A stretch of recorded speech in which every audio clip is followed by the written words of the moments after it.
the member for Kibwezi West approached me with the impeachment motion,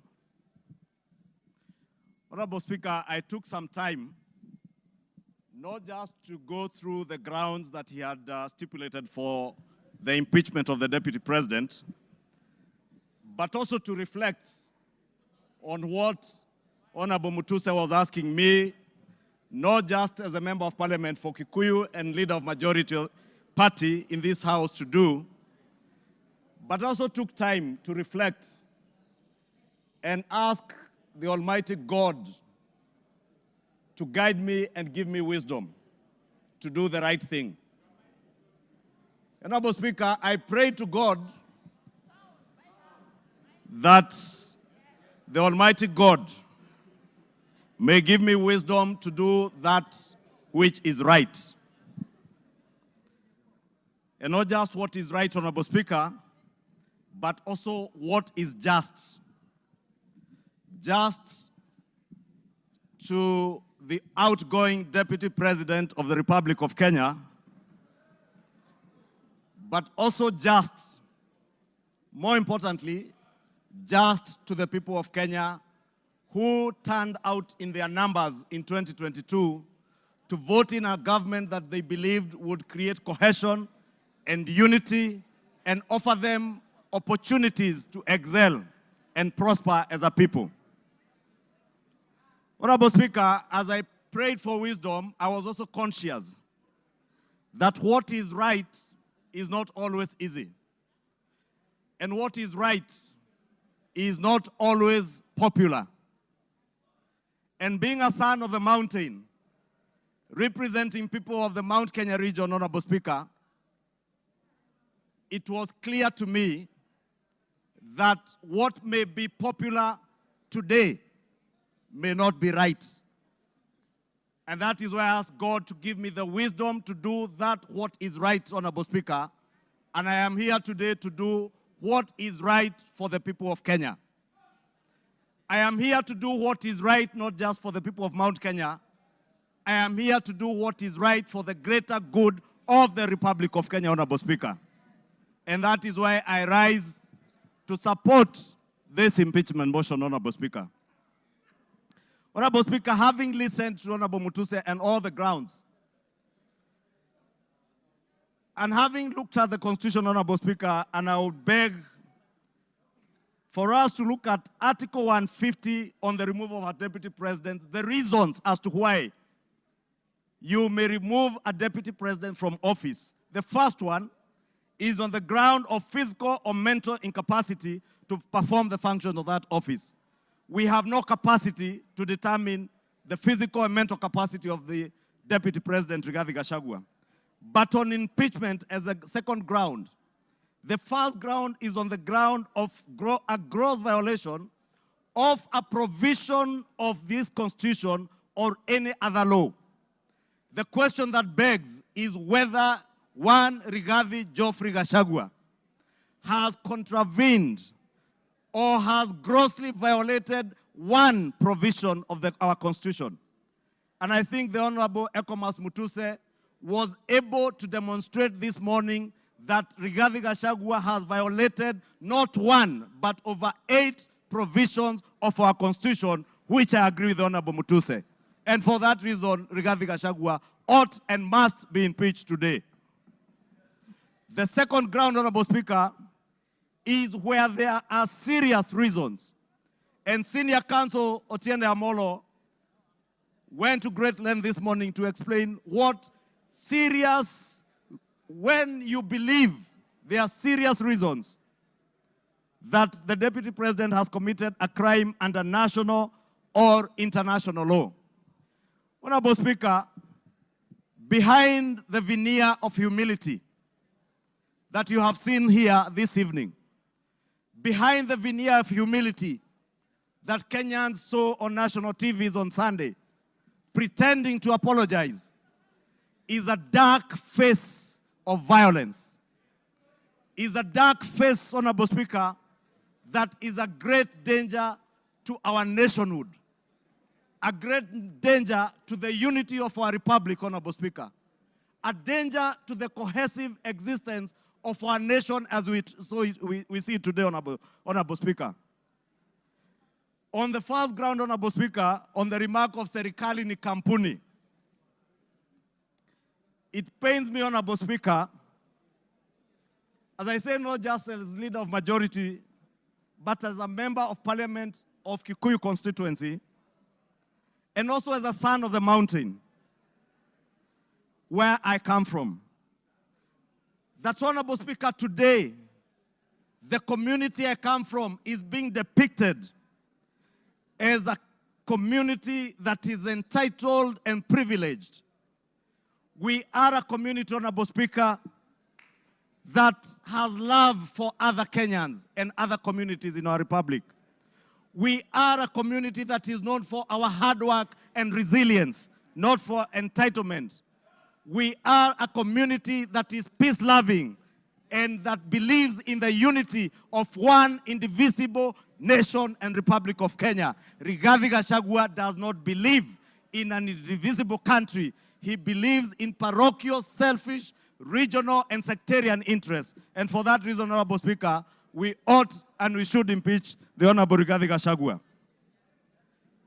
Honorable Speaker, we need to ask ourselves as honorable members of parliament, who took an oath of office, Honorable Speaker, and we swore in the name of the Almighty God that we would obey, respect, uphold, protect, and defend this Constitution. And today, Honorable Speaker, what we are being asked to do is to recall those words of the oath of office that we all took either with the Bible or with the Holy Quran in our right hands, Honorable Speaker, that for a man who has grossly violated our Constitution, whether we will stand up today to be counted as protecting and defending this Constitution by sending home one Rigathi Gachagua, Honorable Speaker. I want to say I rise to the occasion today to do what is right and to reaffirm that oath that I took with the Bible in my right hand, to obey, to defend, and to protect this Constitution that we all sought to defend. And I call upon all of you, honorable members, to defend this Constitution. Honorable members, for Kenyans around the country who watched in disbelief as the Honorable Rigathi Gachagua went to great length, and Honorable Otiende Amolo told us this morning, if you have to spend 2 hours on national TV to defend corruption and tell the world how you are not corrupt, you are definitely corrupt. Honorable Speaker, the Deputy President with his legal team submitted their defense late at 4 p.m. this afternoon, imagining that we will not have the time to go through this voluminous document. If you go through what Rigathi Gachagua was telling you here, on Olive Garden Hotel, he claims that this hotel was sold by executors to a third party. Honorable Speaker, if you peruse through the documents, the third party that is said to have bought this hotel, Honorable Speaker, and allow me, Honorable Speaker, first to tell you that the joint executors of the will of the late Governor Nderitu Gachagua were Rigathi Gachagua, Advocate Njoroge Regeru, and one Mr. Mwai, who was said to have been his great friend, Mwai Madhenge. And Honorable Speaker, if you read the report filed in court by the joint will executors, filed on the 27th of June this year, it says in the report that the joint will executors will make decisions independently of the beneficiaries and without influence from any beneficiary, except for one who is both a beneficiary and an executor. The joint will executors does not have the same attributes and mandates as for trustees, where beneficiaries would play a part assisting in decision making. What this is saying, Honorable Speaker, a document filed in court, is that Rigathi Gachagua, as a joint will executor, was also a beneficiary of the estate of his late brother. He was not only a joint will executor, he was also a beneficiary, and he was also a purchaser for value of the estate of his late brother. Olive Gardens is said to have been sold to one gentleman that many of us know, the Honorable Gishimu Githinji, the member for Gishugu, will tell you that the gentleman who is listed here as a purchaser for value for Olive Gardens, one Peterson Jomo Mushira, was a candidate in Gishugu constituency. He is a direct proxy of one Rigathi Geoffrey Gachagua.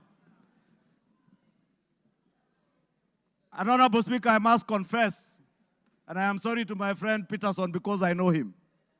I just called him this afternoon when I saw this document. And I asked him whether TM Civil Engineering Limited is his company, and he confirmed to me it is indeed his company. I therefore want to tell you Olive Gardens was purchased through the proxy of Peterson Jomo Mushira with 0 shares and TM Civil Engineering Limited with 6,000 shares. Those who have visited the Annex House, the Office of the Deputy President, know this Jomo is a permanent fixture in the Office of the Deputy President, and therefore his direct proxy. Honorable Speaker, we are also told, Honorable Speaker, that these very hardworking young Kenyans, in the names of Keith Ikino Rigathi and Kevin Gachagua Rigathi, who are listed on the CR12 of the documents that were tabled this afternoon by Rigathi, are shareholders of Vipingo Beach Resort that owns the Vipingo property in Kilifi County, the one the Honorable Chonga was speaking about. Rigathi Gachagua told Kenyans on national TV that this property is still owned by the family and therefore is still part of the estate. Keith Ikino and Kevin Gachagua, his sons, were not joint will executors of the estate of Nderitu Gachagua. And the owners who are listed on this CR12 is Keith Ikino Rigathi, Kevin Gachagua Rigathi, and the estate of the deceased James Nderitu Gachagua. It is a rather ingenious way of trying to hide behind the estate of his late brother. And how shameful, Honorable Speaker, that the Deputy President of the Republic of Kenya would hide behind the veil of the estate of his late brother to disguise what is outright proceeds of crime, because he is a purchaser of this property, and that is why his 2 sons are listed as directors and shareholders of Vipingo Ridge, of Vipingo Beach Resort. But he was on national TV telling Kenyans, this is a property that belongs to the family, and we have decided to keep it. This is a House of Records, Honorable Speaker, and it is good we gave the Honorable Rigathi Gachagua an opportunity to be heard so that we can expose his lies in broad daylight or this early in the evening. And I want to tell Kenyans and all of you members, save this country from this dark face, Honorable Speaker, honorable members. Save this country, Honorable Speaker. Honorable Speaker, because of time, I know there was alluding, Honorable Speaker, if you look at the time this company, Vipingo Beach Resort, was formed, it was founded on 5th August 2008. I would guess if Keith Gachagua is 31 years old today, at the time this company was registered, he was only 15 years old or 14 years old. He cannot have been listed as a director. His younger brother must have been 12 or 13, for heaven's sake, Deputy President, give some credit. Honorable Speaker, we also had the issue of shareholding, Honorable Speaker. And we were told that in our coalition agreement, Honorable Speaker, and you are then the leader of Ford Kenya, and you know you never subscribed to shareholding in our coalition agreements within Kenya Kwanza. Anybody who subscribed to the Kenya Kwanza coalition was subscribing not to shares, but to an ideology, a shared ideology, not shareholding, as Rigathi Gachagua wants Kenyans to believe. Honorable Speaker, let me finish by saying, Honorable Speaker, that the mountain is intact. The mountain is intact. The mountain is intact. The mountain is intact. The mountain is named after Kenya because it belongs to all the people of Kenya. We must end ethnic balkanization.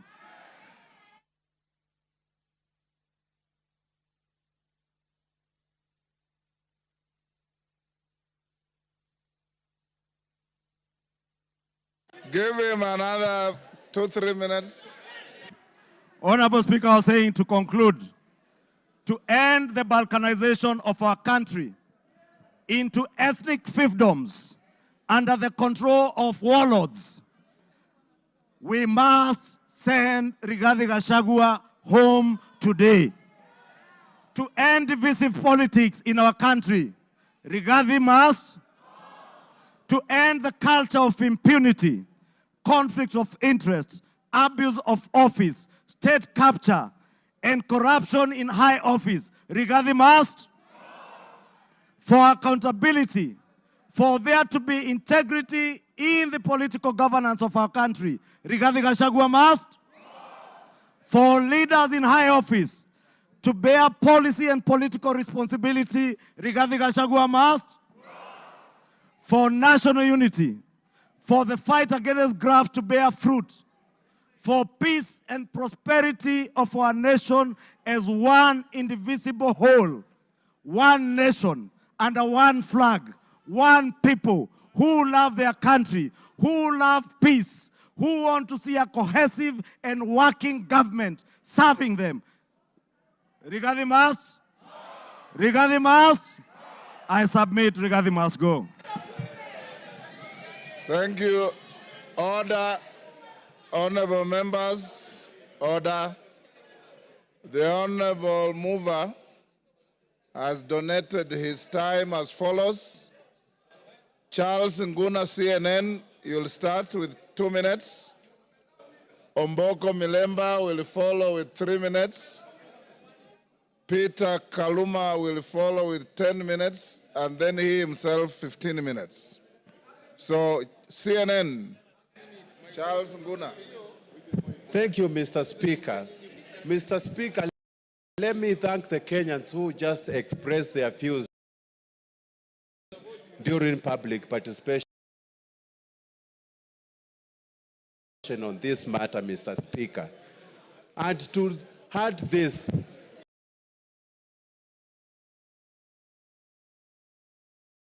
I keenly followed and listened to the Deputy President yesterday, His Excellency. And Mr. Speaker, based on all what is said, we saw a lot of differences, rift, contradictions, divisions, which are totally eminent we are going to have in future, Mr. Speaker.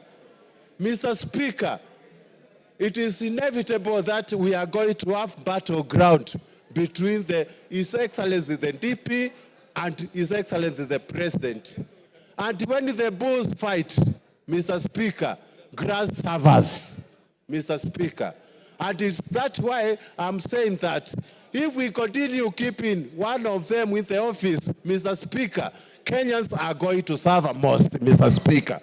And based on my wisdom, for prosperity and also for development, for what we call prosperity and patriotism, and for us to live in a amicable manner and peaceful manner, Mr. Speaker, we have to separate the two bulls, Mr. Speaker.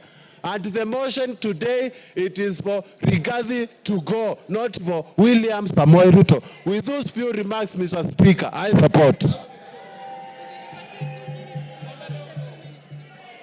Omboko Milemba. Honorable Speaker, there's a question which makes me stand to speak on. And I want Kenyans and possibly the members who can listen to me to realize that one issue that has not been answered consistently is the question of chairs. Yesterday I listened to the Deputy President and today also. Whenever he's asked about shares, Honorable Members, Speaker, can we reduce our levels of conversation? thank you, Honorable Speaker. Whenever he's asked about the issue of shares, he picks ANC party agreement and Ford Kenya party agreement. And instead of answering that question, he hides in it. Finally, Honorable Speaker, I'm now holding the reply by Honorable Gachagua, and on page 333, the agreement is annexed. And I want to demonstrate to this parliament that what you have been told was wrong. Because that agreement does not talk about just power sharing for a region.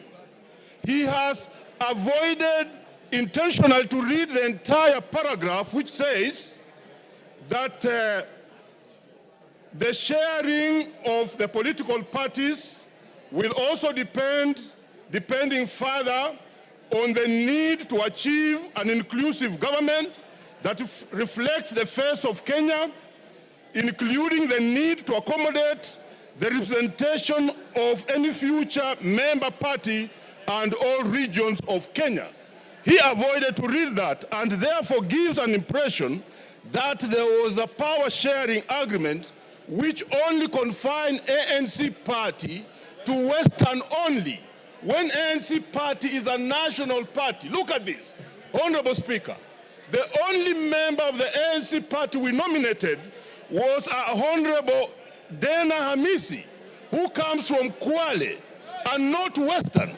So this is an issue which has not been tackled. Two, he is unable to deal with Senior Counsel Tienda Molo's assertion in the morning that how would you elevate the agreements of a political party beyond the Constitution of Kenya. It's very important that as you make your decision, you get that this was a false lie.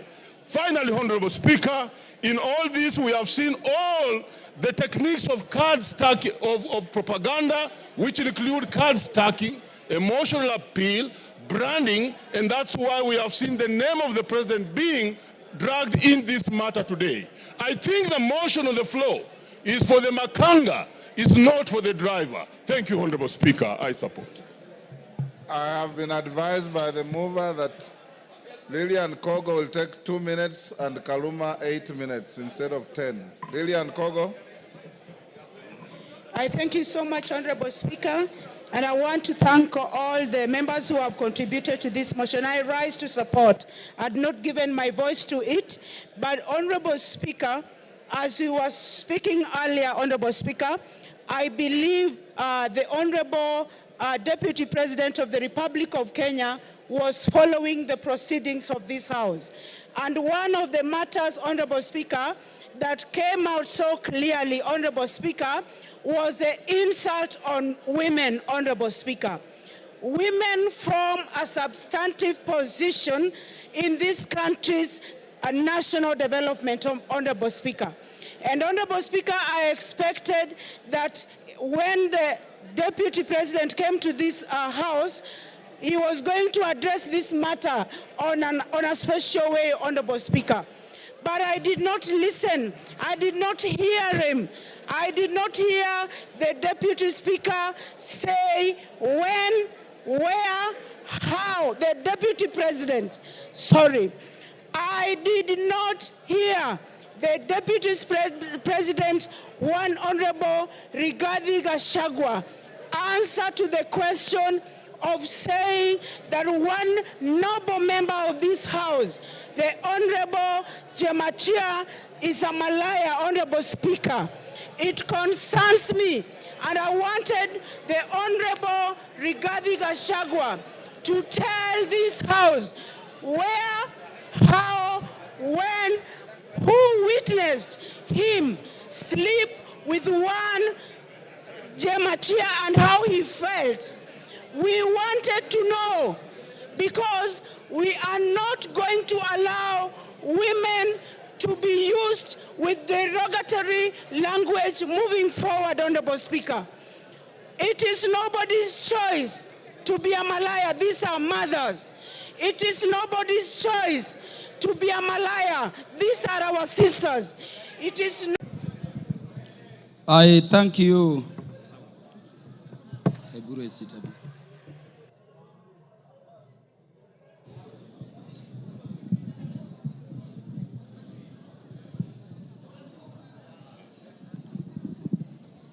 Yeah, Honorable Speaker, I thank you in a very special way.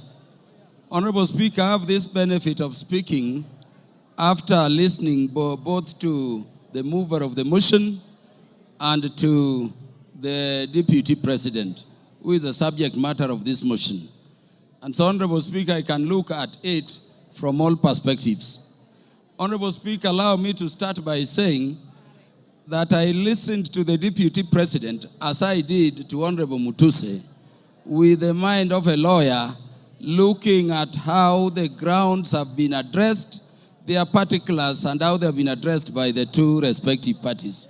And Honorable Speaker, let me begin by saying that I don't know what happened, but we had Honorable Mutuse presented before this assembly a motion seeking to impeach the Deputy President on up to 11 grounds. And Honorable Speaker, I don't know whether it is by act of omission or commission, or it is just the nature of some people. The Deputy President focused on those matters concerning property, money, integrity, procurement, forgetting the most fundamental issues. And I want to say that even when he addressed those money issues, there are very patent gaps going to constitutional violations which are stated in the motion to be gross. I expected the Deputy President, for instance, to use the opportunity you accorded him, Honorable Speaker, to explain that SMS which came from his son Ikunu Gachagua on the bid bond issue involving that company. No mention of that at all. Honorable Speaker, before I go to the matters I want to address in substance, let me thank you, the Honorable Speaker of the National Assembly, for ensuring that the process this House is going through has been very fair. And in doing so, Honorable Speaker, for according and upholding and protecting the provisions of Article 47 of the Constitution. I hear people still saying that the courts will intervene. But I'm thanking you for this, Honorable Speaker, because the only time the courts intervene is if we have not secured a party procedural fairness. This motion was advertised across the country for the participation of Kenyans.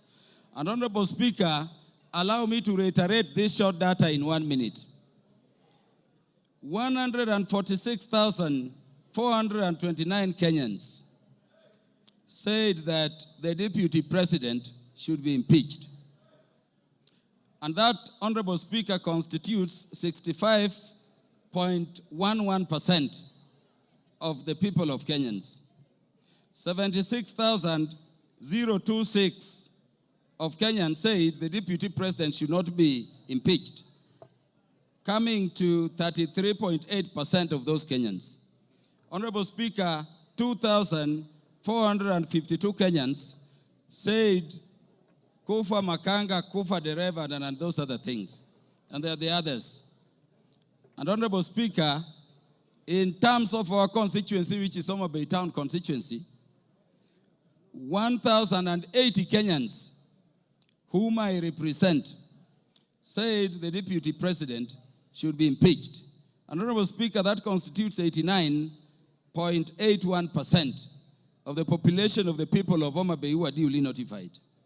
54 Kenyans in Homa Bay town constituency, constituting 5%, said the deputy president should not be impeached.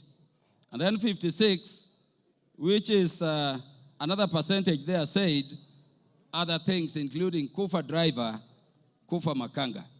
Honorable Speaker, let me clarify this other issue also. That the courts have persistently and consistently said that public participation must be meaningful. If public participation should be meaningful, and Honorable Speaker, you made it so open, at the county headquarters involving all constituencies, and then all constituency offices remained open on that day, and you notified it to the public, Honorable Speaker, following that order of court, then really, there is nothing much for us to continue debating here. If public participation is to be meaningful, then the Kenyans have spoken. And as their representatives, we can only give meaning to what they say during public participation by securing what they have said, which is that the deputy president should be impeached. Honorable Speaker, because I'm running fast, let me say that this constitution has been termed a living document. And Honorable Speaker, if you look at ground one, people take it lightly. But Honorable Speaker, the idea of the unity of our nation has been the one thing which has been disturbing the people of Kenya in terms of being a nation for very long. Honorable Speaker, allow me to read the preamble of the Constitution. And this is what it says. We, the people of Kenya, proud of our ethnic, cultural, and religious diversity, and determined to live in peace and unity as one indivisible sovereign nation. When the Kenyans were making this constitution, they identified the need for unity as one people, as one thing they had to deal with. Honorable Speaker, I request the members to look at Article 4, Sub-Article 2 of the Constitution. It says Kenya is a multi-party democratic state founded on the national values and principles of governance under Article 10 of the Constitution. And Honorable Speaker, people have said so many things about this Constitution. But let me say today, before this House, Honorable Speaker, that Article 10 of the Constitution, if this spirit has a soul, if this Constitution has a spirit, then you can only find it in Article 10 of the Constitution. At Article 10, Sub-Article 2, those national values which were identified by the people of Kenya during constitution making as the things which Kenya needs to address are the following, Honorable Speaker. Patriotism, national unity, sharing and devolution of power, the rule of law, democracy and participation of the people, human dignity, equity, social justice, inclusiveness, equality, human rights, non-discrimination, and protection of the marginalized. Honorable Speaker, at the very heart of a nation is equal ownership and equal sharing in the resources of the nation. It cannot be therefore, Honorable Speaker, that a state officer at the level of the deputy president is singing to other Kenyans how they are shareholders and they don't belong to this country.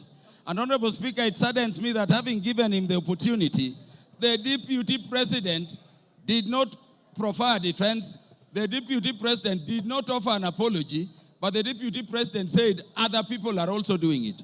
Honorable Speaker, let me say an impeachment motion proceeds in personam. It proceeds against a specific person. You may say Kufa Dereva, Kufa Makanga. Give him 1 minute to wind up. Wind up, Kaluma. Thank you. Honorable Speaker, it does not matter. This motion we have is against a person. You cannot have a motion for impeachment against Kaluma and somebody. Those who are saying Kufa driver, Kufa Makamba, bring the driver and we will also consider it on the merit. And on account of that, Honorable Speaker, this person must go. Honorable Speaker, in the few seconds remaining, let me say that when Westgate came under attack, I lost a cousin in the name of Jackton Port. He was the first one to be shot there. When Garissa University came under attack, Honorable Speaker, I lost Solomon Oludo from Marindi, a son of our land I educated at Ubiero Primary School.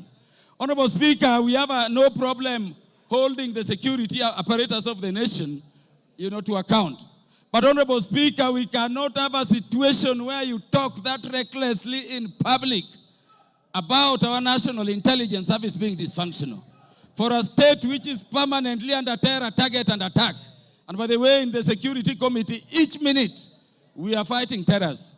You cannot speak that way and come back and say it is normal. Honorable Speaker, how can you be a principal assistant to the president when each time the president leaves the country, you are organizing rallies to incite ethnic animosity against your own government?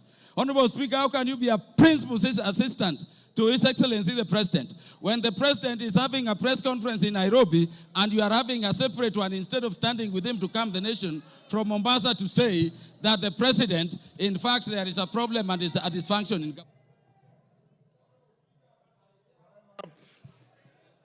Time up. Mutuse,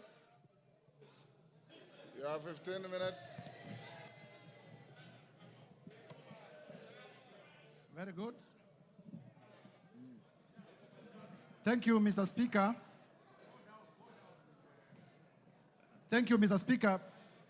Before I begin my reply to the motion, please allow me to table additional documents, being a newspaper advert that was placed by His Excellency the Deputy President in today's newspapers, and also the video recording of his speech yesterday, because they are material to these proceedings.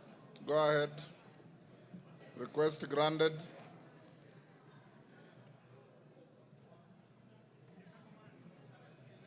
Mr. Speaker, I have tabled the two documents, electronic and physical, because during the course of this debate, members in many instances had referred to them, and therefore it is only fair that they are part of the record. Number two, Mr. Speaker, allow me to thank... The documents were available to me earlier, and I ruled that they are admitted. Thank you, Mr. Proceed. Speaker. Yes. I want to be very brief because I know the National Assembly of the Republic of Kenya wants to make a decision on the matter of impeachment of His Excellency Rigathi Gachagua. Mr. Speaker, to begin with is to thank colleague members of Parliament from both sides of the House for the robust debate in terms of the motion that we presented before the House this morning. Mr. Speaker, I also want to thank Kenyans in their millions from all over the Republic, because in the course of this debate, Kenyans have been commending, Kenyans have been exercising their democratic right through public participation, through their right to odd opinions, and we have not witnessed a single incident of violence anywhere in the Republic.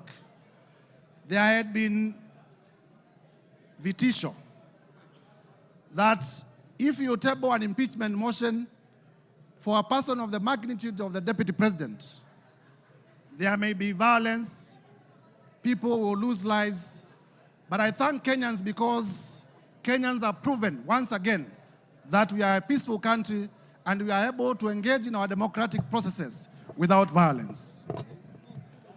Mr. Speaker, allow me to re-examine some of the few issues that have come through the response. First is to let Kenyans know that His Excellency Rigathi Gachagua has filed a response of 501 pages, and the response has come at 4 p.m., and I was only being able to be given the response about an hour ago. And therefore, in terms of the doctrine of equality of arms, I feel that I needed adequate time so that I may be able, during my reply, to respond to some of the things that he has raised in his response. However, be that as it may, I want to refer members to page 99 of his response. In the morning, I did tell members that His Excellency Rigathi Gachagua has acquired properties through corruption and through money laundering. And when he has come before this House, he has told you that the hotel that he acquired in Nyeri was acquired through a loan. However, the only document exhibited as evidence of that loan is a letter of offer from Credit Bank Limited.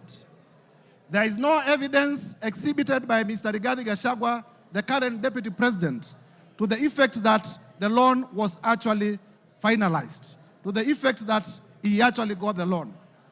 Mr. Speaker, as a term of the letter of offer, in terms of lien and set-off, and I read, a lien and set-off of a fixed deposits of LN Crystal Kenya Limited for an aggregate amount of 300 million Kenya shillings. Interest accrued shall be credited to your deposit settlement account. Mr. Speaker, in simple terms, what this means is that Mr. Rigathi Gachagua had a fixed amount in cash of 300 million in his account, which was going to be used as a security. I asked Mr. Rigathi Gachagua to tell us where he had gotten these 300 million, if my allegations that he's laundering money are not true. And therefore, by virtue of his response, it confirms my assertions that he has monies, he has wealth, he has cash that is suspect. If you may give me my phone. In terms of whether Kenya is a company or not. Do you want information from member Yes. for West Mugirango? Yes, you may. Go ahead. Mr. Speaker, I want to inform the Honorable Mutuse that the director for Credit Bank Kenya Limited is one Grace Nyachai, who hails from Nyeri and is a relative of His Excellency Rigathi Gachagua, and therefore I say no more.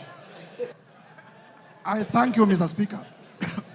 Mr. Speaker, it is important for this House to note that in the morning, I did present evidence of suspicious money transactions. I did present evidence that His Excellency Rigathi Gachagua, either by himself or through relatives or through proxies, has acquired properties that are way beyond his known sources of income, and that evidence remains uncontroverted. Turning, Mr. Speaker, to the issue of whether Kenya is a company owned by shareholders. Mr. Rigathi Gachagua is playing with the intelligence of members of parliament and with the intelligence of Kenyans by attempting to twist facts. First, in terms of the law, companies are registered under the Companies Act. They are not registered under the Political Parties Act. So to come before Kenyans and to say that there were coalition agreements registered and therefore those coalition agreements are companies is to play around with our intelligence, because we know companies are registered under the Companies Act, they are not registered under the Political Parties Act. Further, Mr. Speaker, this Rigathi Gachagua was selectively chosen the sections of the Kenya Kwanza coalition agreement to rely on, and he has failed to read the document in whole. Under clause 20 of the Kenya Kwanza coalition agreement, that clause provides as follows: that there is need to achieve an inclusive government that reflects the face of Kenya. Rigathi Gachagua chose not to tell us that the coalition agreement also talked about the face of Kenya and not a company of some people to the exclusion of others. Clause 6 of the Kenya Kwanza coalition agreement provides for respect for constitutionalism. The articles of the Constitution that I stated. It provides for respect to the rule of law. It provides for respect to the national values and principles of government under Article 10. And it provides for respect to devolution. Mr. Rigathi Gachagua did not tell us that. Clause 22G of the coalition agreement among the Kenya Kwanza political parties provides that there will be adjustments that may be necessary to accommodate the development priorities of other parts of the country to ensure equitable distribution of Kenya's national resources and wealth for the benefit of every citizen and every part of Kenya. This Mr. Rigathi Gachagua could not tell you because it was going to destroy his case. And therefore, honorable members, I urge you to find that Mr. Rigathi Gachagua, in his assertions about shareholding and a company, it was not in reference to political parties, it was in reference to regions, it was in reference to communities, and the evidence that we provided remains uncontroverted, and this ground must be confirmed. Mr. Speaker, on the issue of KEMSA, again, to show a man who is a flip-flop, yesterday on live television, Honorable Rigathi Gachagua admitted that he personally called Dr. Andrew Mulwa by his own phone yesterday on television. Today, appearing before us, he denies that he did not call him. So, which part of his testimony do we believe? Do we believe the testimony that he gave yesterday on national television, that he did call Dr. Andrew Mulwa, and that he sent his own son to Dr. Andrew Mulwa to collect the bid bond? Or do we believe the testimony that he has brought today, altered testimony that he has brought today? I urge you to find that Mr. Rigathi Gachagua indeed did call to influence investigations. On the issue of cabinet, Mr. Speaker, if you may allow me just 1 minute. On the issue of cabinet resolution, he has admitted and proceeded to justify that despite the existence of a valid cabinet decision in a cabinet meeting that he sat, he chose to defy that cabinet decision. And for that reason, Mr. Gachagua, by his own admission, must be removed from government. Mr. Speaker, as I conclude, this is the National Assembly of the Republic of Kenya. And for the National Assembly of the Republic of Kenya to assert its constitutional authority, Mr. Rigathi Gachagua must be impeached today. I urge members. Mr. Rigathi Gachagua, we have heard from members here, has made inflammatory remarks against the women of the Republic. For the respect of the women of the Republic of Kenya, Mr. Rigathi Gachagua must be impeached today. We have heard that Mr. Rigathi Gachagua has disinherited the widows of his own brother.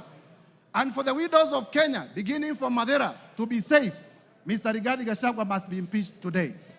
And therefore, I urge members to find favor with my motion from clause 1 to clause 11. And as you vote to impeach Mr. Rigathi Gachagua. I thank you, Mr. Speaker, I beg to move. and I beg to move. Thank you. Honorable members on their feet, take your seats. Take your seats. Take your seats. Brighton, take your seats. Today you are very mobile.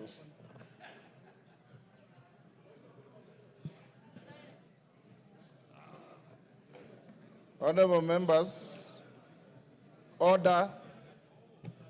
Honorable members, Honorable Jeho, take your seat. Honorable members, we are coming to the end of this motion. And before I put the question, this is one motion where there is no voice vote. We'll go straight into division.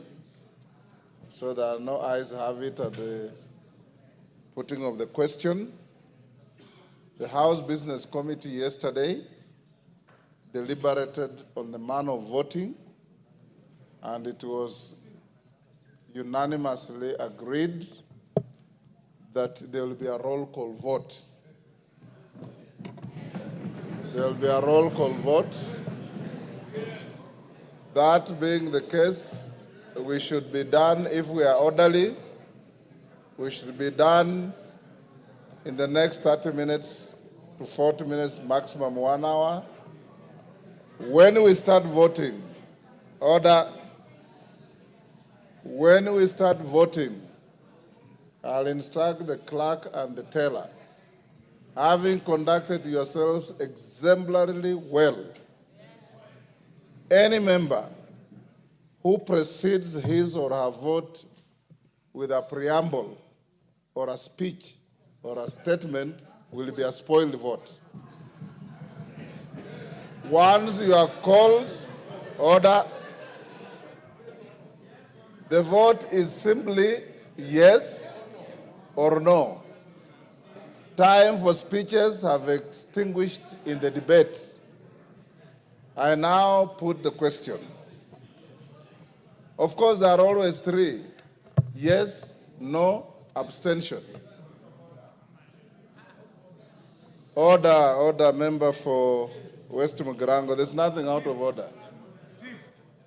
Honorable members, I now put the question, which is that pursuant to the provisions of Articles 145 and 151B and 2 of the Constitution and Standing Order 64 and 65, this House resolves to remove from office by impeachment His Excellency Honorable Gachagua, EGH, the Deputy President of the Republic of Kenya, on the following grounds. 1. Gross violation of Articles 10(2)A and B and C, 27(4), 73(1)A, 2 and B, 75(1)C, 129(2) of the Constitution, and Article 147(1) as read together with Article 131(2)C and D of the Constitution. 2. Gross violation of Articles 147(1) and 152(1) of the Constitution by undermining the President and the Cabinet and the effective discharge of the national government executive mandate. 3. Gross violation of Articles 6(2), 10(2)A, 174, 186(1), 189(1), and the fourth schedule to the Constitution by undermining devolution. 4.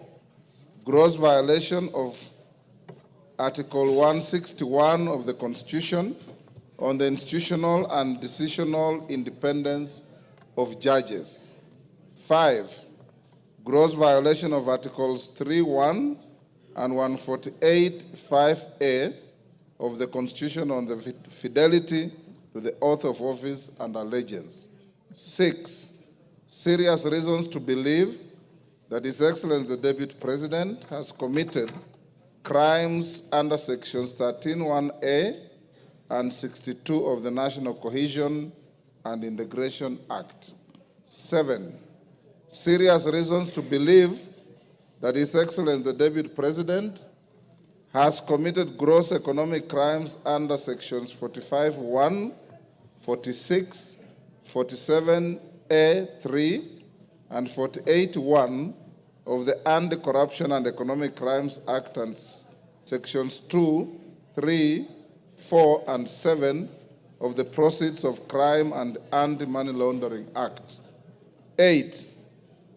Serious reasons to believe that His Excellency the Deputy President has committed crimes by continuously misleading members of the public through false, malicious, divisive, and insightful remarks that are contrary to the provisions of Section 132 of the Penal Code and Section 29 of the Leadership and Integrity Act.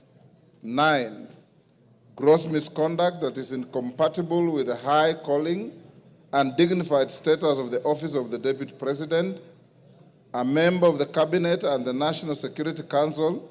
His Excellency the Deputy President has publicly attacked and undermined the work of the National Intelligence Service and its officers. 10. Gross misconduct by openly or publicly insubordinating the President, who is the head of state and government. And 11. Gross misconduct by persistently bullying state and public officers. I now direct that the division bell be rung for 5 minutes. Then thereafter, we will go into voting process. As we do so, can the whips give us? Yes, Jeanette? Mr. Speaker, I propose that only the whips should be allowed to go out of the chambers, Mr. Speaker. The rest should remain seated. Yeah. Only the whips should be allowed to go out, Mr. Speaker. the rest of the members can sit and hold their things on the.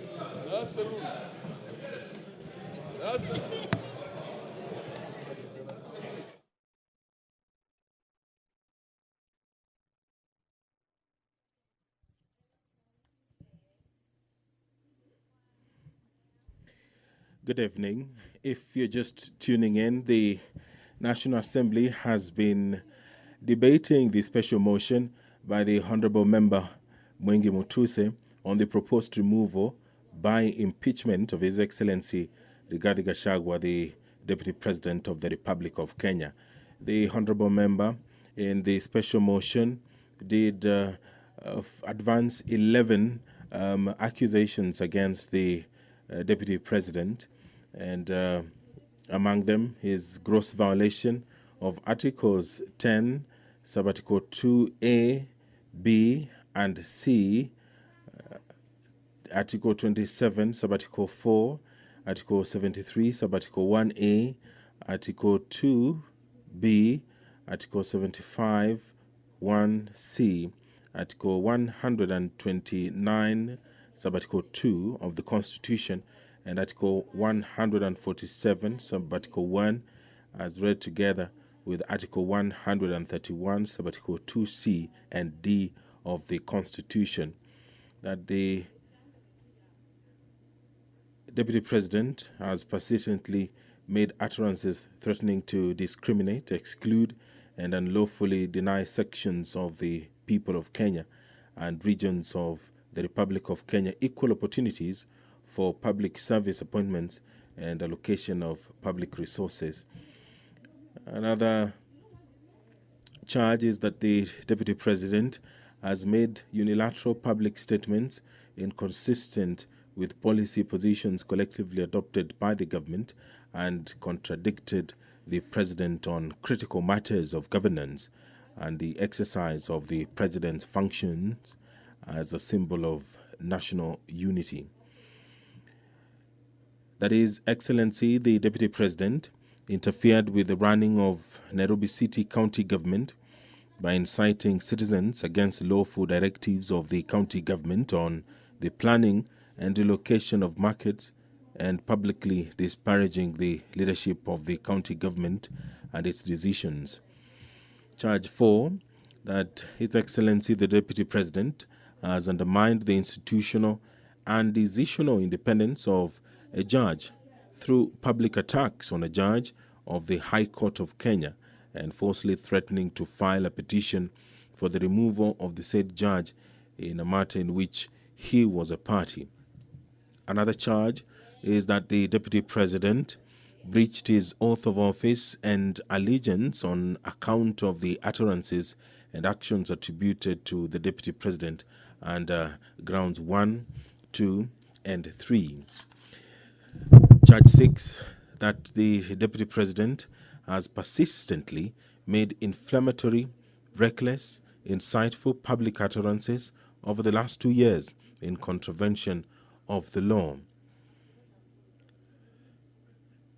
Charge 7, that His Excellency, the Deputy President, has committed gross economic crimes, namely conflict of interest, abuse of office, and conspiracy to commit crimes under sections by inexplicably amassing property estimated at 5.2 billion shillings that is incompatible with his known legitimate income and by trading with the office of the Deputy President through proxies.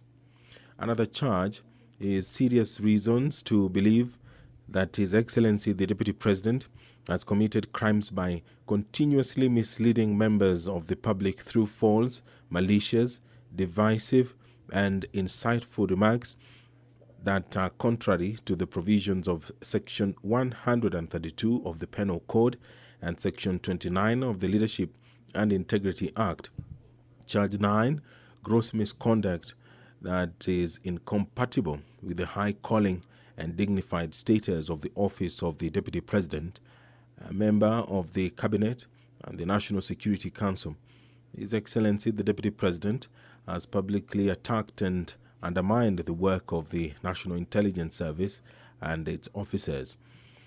Charge 10, gross misconduct by openly or publicly insubordinating the president, who is the head of state and government, and charge 11, gross misconduct by persistently bullying state and public officers.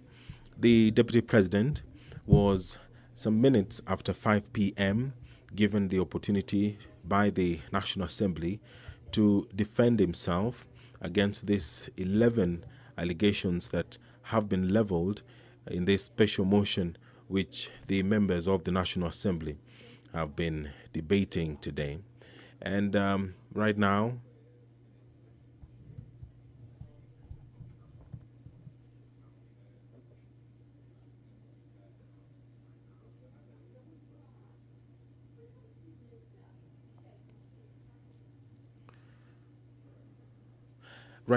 the respective leadership in the House is whipping members to come into the chambers to allow the division to proceed.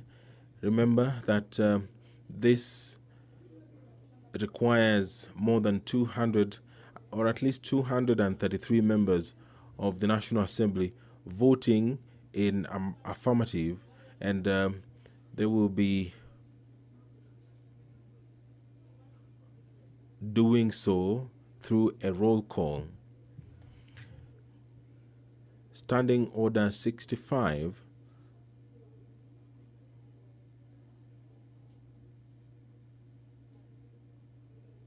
Standing Order 65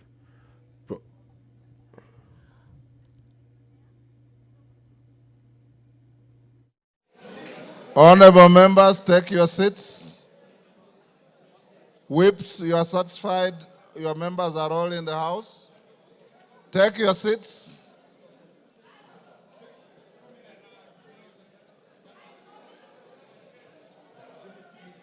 Okay. You have 2 minutes. Members who are on their feet, take your seats. Thank you.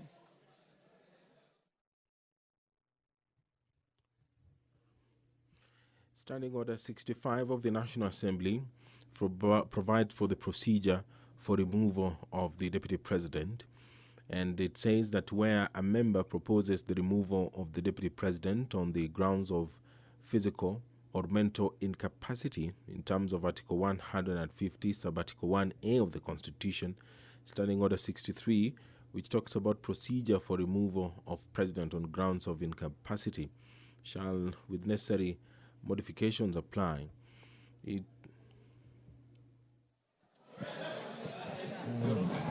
have to do something about these mics.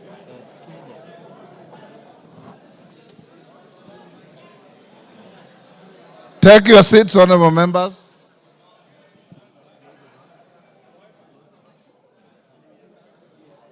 Okay. Osoro and Millie, are all your troops in the House? I want to draw the bar.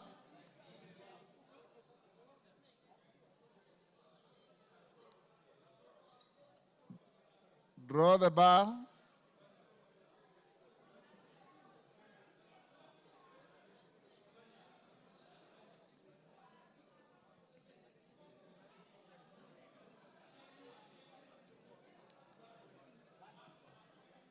Take your seats.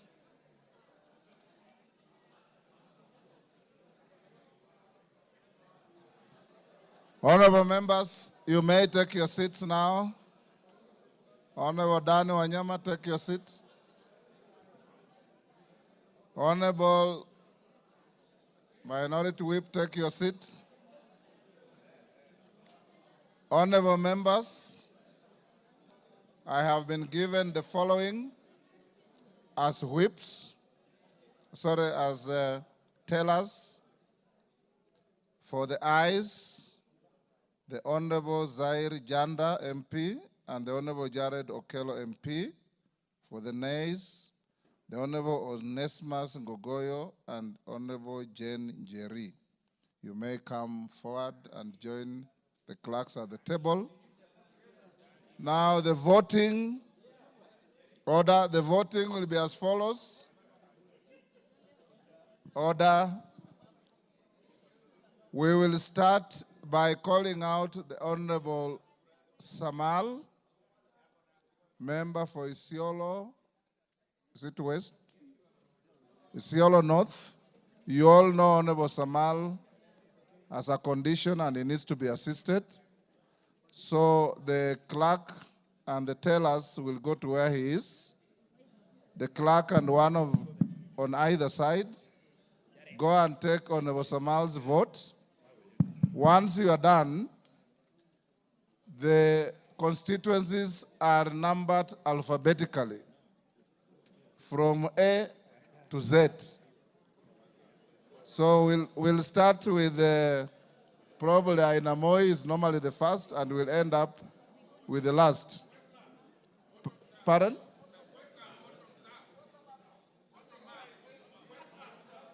Yes. Okay, Njoroge, take the vote of Honorable Samal, Honorable Kosgei, and Honorable Wanyonyi. Then go alphabetically for everybody else. And when voting is going on, members, you must remain in your seats. You must remain silent and let the process go on uninterrupted, the same way you have been orderly the whole day. Of course, I put the question, pardon? Yes?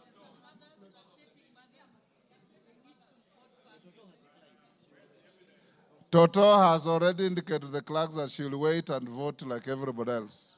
So she's not in a special case. Is Mother Wangara also lactating? I didn't know that.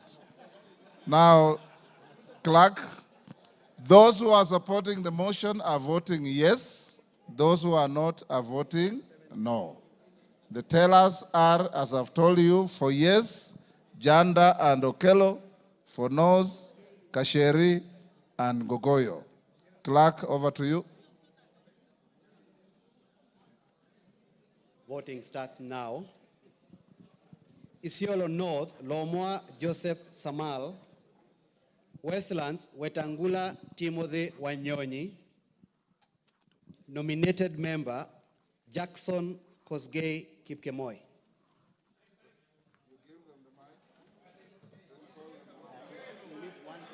One teller the other side. Who will go there? Go.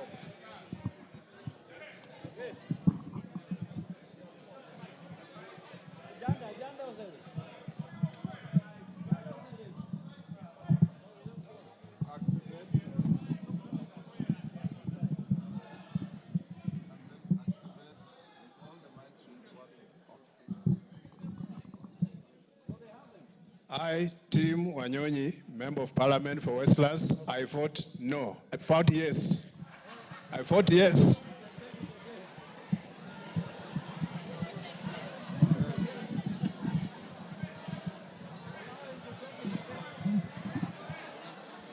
Order, honorable members.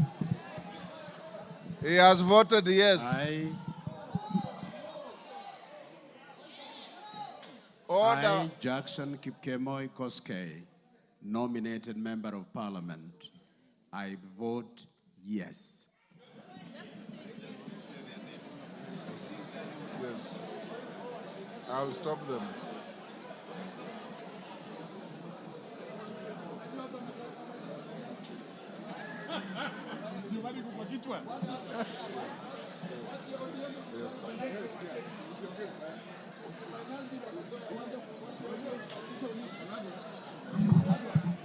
You are done with Honorable Samal? He can't talk. Honorable members, for the rest of the members, when your name is called, don't repeat your name. Just vote yes or no. Okay, go ahead, Njoroge.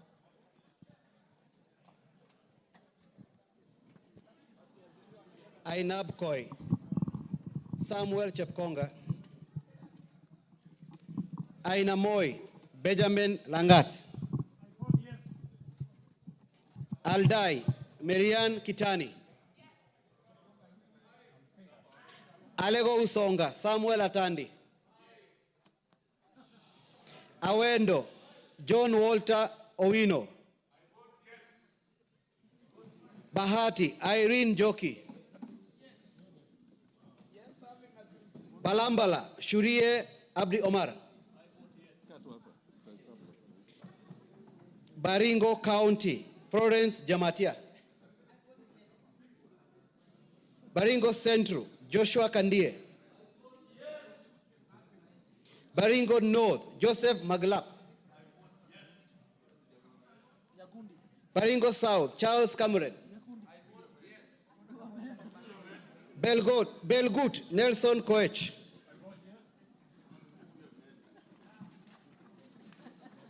Bobasi, Innocent Obiri.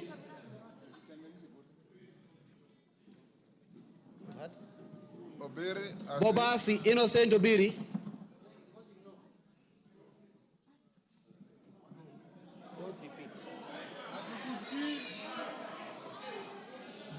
Bamachoge Borabu, Nolfason Obadia. Bamachoge Chache, Alpha Miruka Ondieki. Bomet County, Linet Chepkorir Toto. Bomet Centro, Richard Cheriot Kilel. Bomet East, Richard Kipkemoi Yegon. Bonchari, Charles Onchoke. Bonchari, Charles Onchoke. Is voted yes. Bondo, Gideon Ochanda. Borabu, Patrick Osero. Budalangi, Raphael Sauti Bita Wanjala. Bomula, Nelson Wabilianga. Bura, Kuno Yakub Ado. Bureti, Kibet Kirui Komingoi. Busia County, Omanyo Kadri Nahambi. Omanyo Kadri Nahambi. Butere Nicholas Tindi Mwale. Butula Joseph Oyula.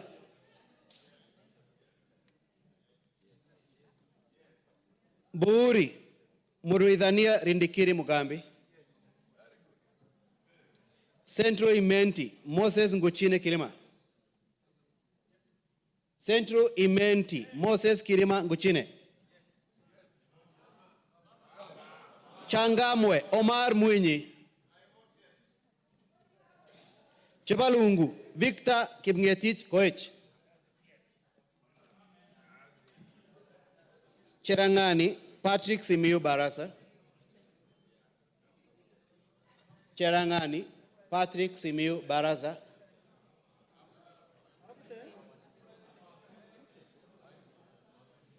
Chesumei Paul Biego.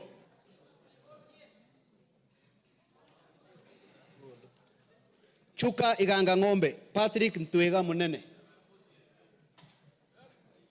Dadab, Farama Alim.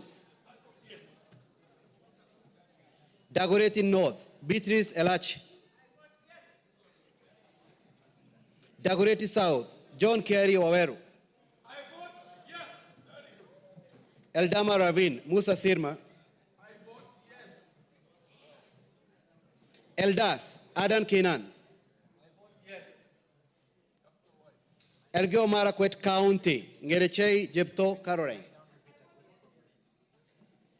Embakasi Central, Gadhiro Majadonk Benjamin. Embakasi East, Babu Owino Ongili. Embakasi East, Babu Owino Ongili.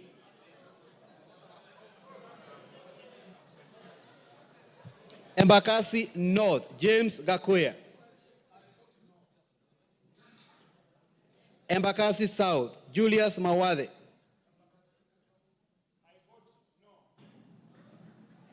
Embakasi West, Mark Samuel Mwenje Mureithi. Embakasi West, Mark Samuel Mwenje Mureithi.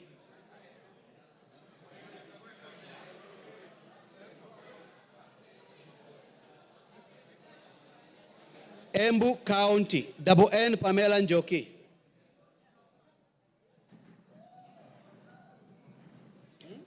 Mgwen. Njoki is? No. Njoki is no. Mgwen. Lelmegit Jose Gipto. Emuhaya Omboko Milemba.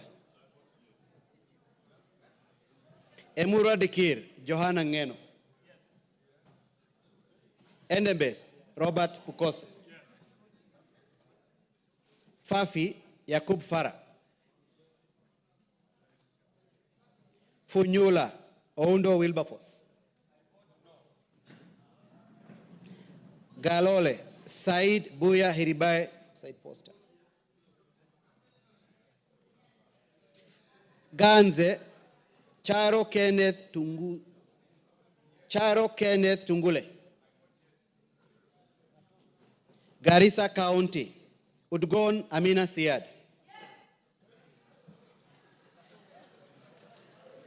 Garissa Township, Major Deko Baro.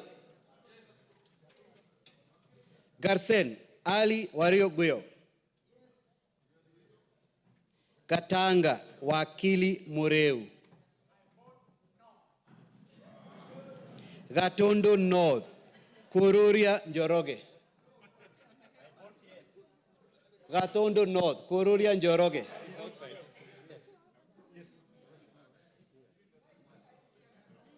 Gatondo South, Gabriel Gaduka Kagombe. Gem, Elisha Odhiambo. Gichugu, Robert Gichimu. Gilgil, Mother Wangari Wanjira. Gilgil, Mother Wangari Wanjira. Gilgil, Mother Wangari Wanjira. Githunguri, Gadhoni wa Mochomba. Hamisi, Charles Gumini Gimose. Homa Bay County, Bensuda Joyce Osogo.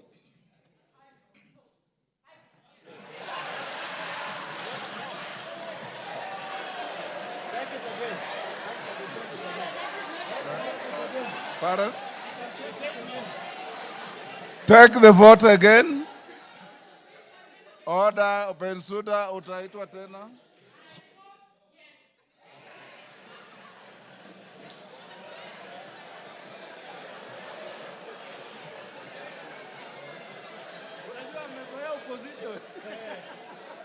Homa Bay Town.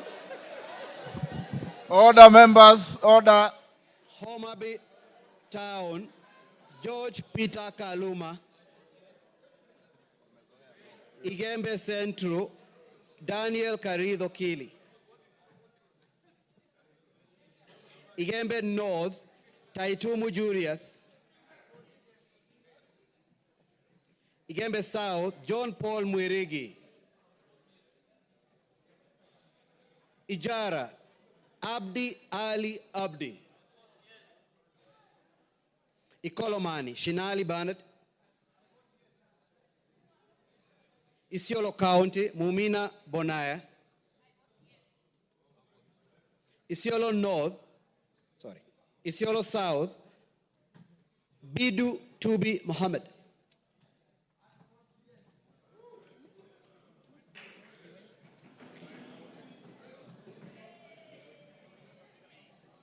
Jomvu Badibadi Twalib. Juja George Koimburi.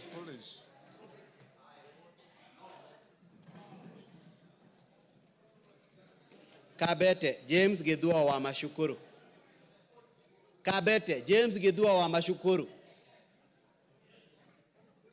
Kabondo Kasipul, Ivo Bara. Kabuchai, Kalasinga Joseph.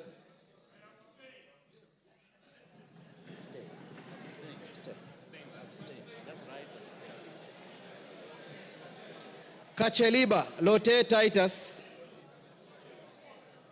Kacheliba, Lote Titus. Kaiti, Joshua Kivinda, Kimilu. Kaiti, Joshua Kivinda, Kimilu. Kaiti, Joshua Kivinda, Kimilu.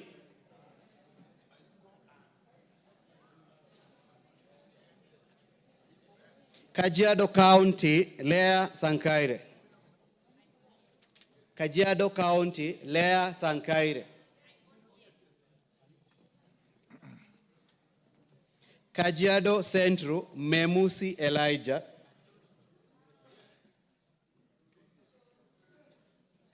Kajiado East, Kakuta Maimai. Kajiado North, Onesimus Ngogoyo. Kajiado South, Parashina Samuel Sakimba. Kajiado West, Sunkuya George.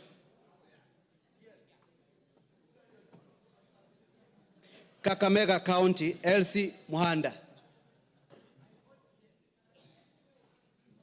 Kaloleni, Paul Katana. Kamukonji, Hassan Yusuf. Kamukonji, Hassan Yusuf. Kamukonji, Hassan Yusuf.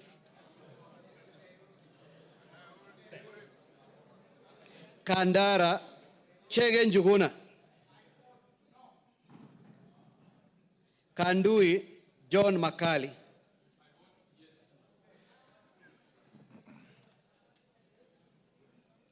Kangema, Peter Kihungi. Kagundo, Fabian Chule. Kapenguria, Samuel Moroto. Kapsaret, Oscar Sudi. Kapsaret, Oscar Sudi.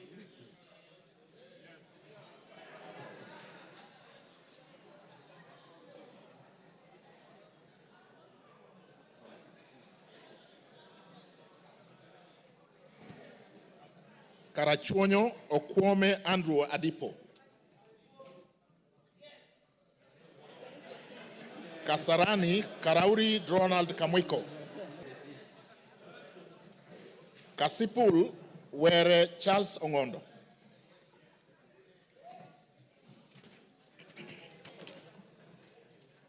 Kathiani Mbui Robert. Keyo North Korir Adams Kipsanai. Keyo South Kipkoech Gideon Kimayo. Kericho Kemei Beatrice Chemweno. Keses Ruto Julius Kipleting.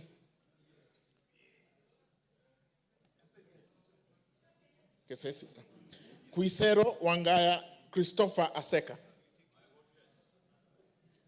Kiamba Wanjiko John Jogona. Kiambu Waidaka John Mashua.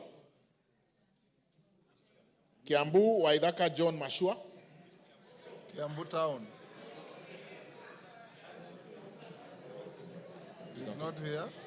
Kiambu Murada Ann Wajiko Mugo.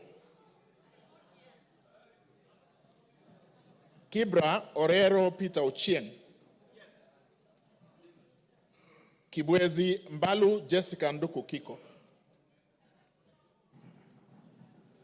Kibwezi West Mutuse Ekomas Mwengi. Kieni Wainaina Anthony Njoroge.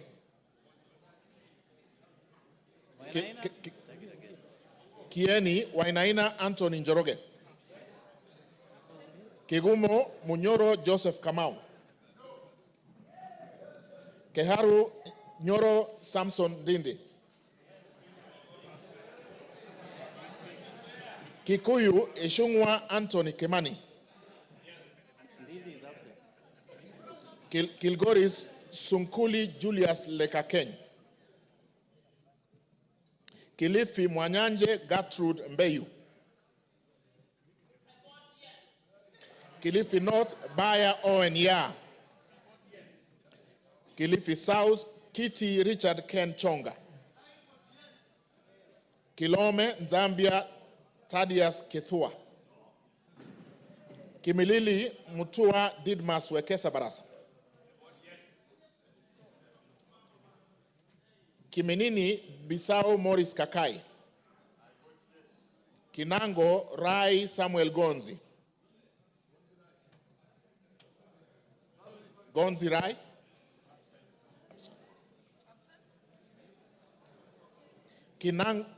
Kinangop Tuku Zakari Kwenya. Voted. It's voted. Kipipiri Muhia Wanjiko. Kipkelion East Cheroro Joseph Kimutai. Kipkelion West Hilary Kiplangat Koske. Kirinyaga Jen Jerry Maina. Kirinyaga Central Gitari Joseph Gashoki. Kirinyaga Central Joseph Gashoki Gitari. Kisauni Bedzimba Rashid Juma. Kisi Donya Doris Aburi. Kisumu Busia Ruth Adhiambo Odinga. Kisumu Central Oron Joshua Odongo. Kisumu East Ahmed Shakil Ahmed Shabir. Kisumu West Rosa Akinyebuyu. Kitui Irene Modoni Kasalu. Kitui East Nimrod Miduka Mbai. Kitui Central Makali Benson Mulu. Kitui Rural Mboni David Mwalika. Nyamai Rachel Kaki Kitui South. Edith Vethi Nyanze Kitui West. Mokaya Nyakundi Japheth Kitutu Chache North.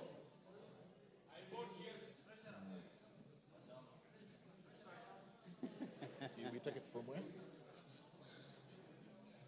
I will repeat from Kitui South. Rachel Kaki Nyamai. She voted. Yes. Nyanza Edith Vethi. She voted. Nyakundi Japheth Mokaya. I vote yes. Kibagendi Anthony.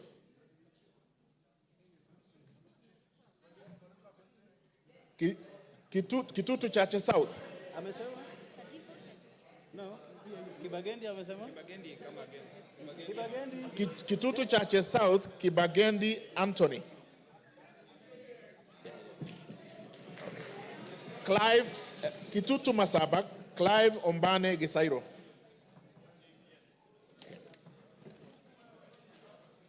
Konoin, Brighton Leonard Yegon. Kuresoi North, Mutai Alfred Kibrono.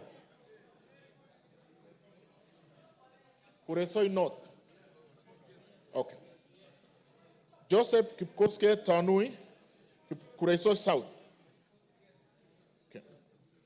Kuria East, Masairo Marwa Kitayama. Kuria West, Robi Matthias Nyamabe.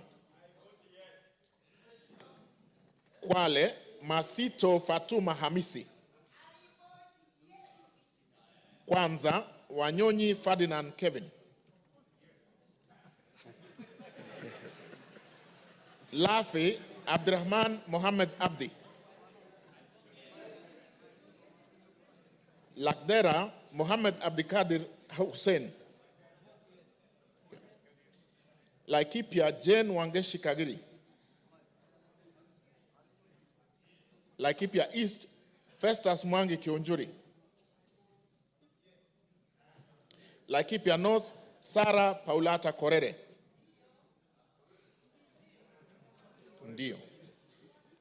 Laikipia West Stephen Washira Karani. Laisamis Joseph Lekuton. Lamu Monica Mudoni Marufu. Lamu East Obor Weida Muhammad. Lamu West Modama Stanley Moiruri. Langata Felix Odiwor Kode. Kahangara Larry Joseph Mburu Kahangara. Likoni Mishi Juma Hamisi Mboko. Likuyani Innocent Maino Mugabe. Limuru John Kiragu Shege.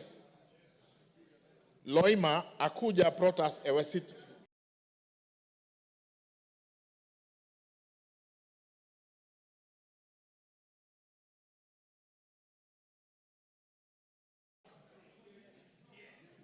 Thank you. Nabii Nabwera Daraja Lugari. Lunga Chiforomondo Mangale Munga.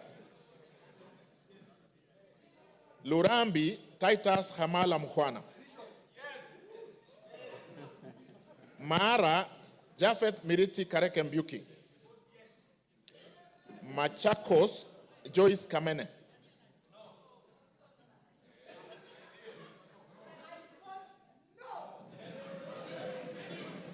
Machakos Town, Caleb Mutiso Mule.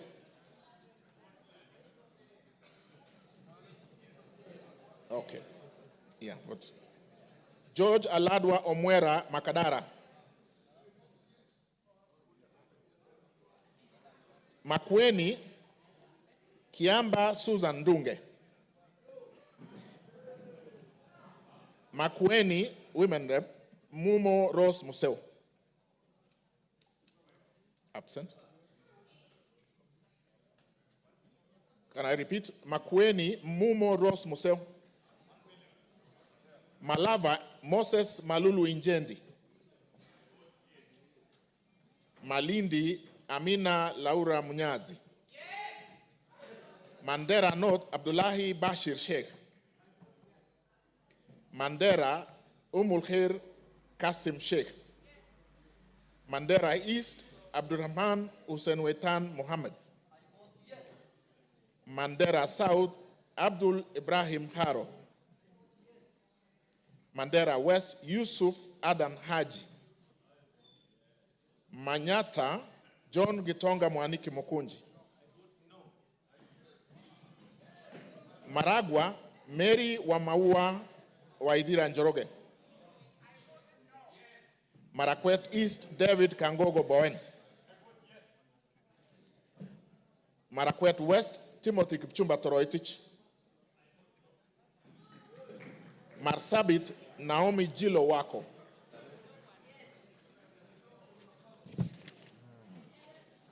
Masinga Mwalio Joshua Mbithi Mutua.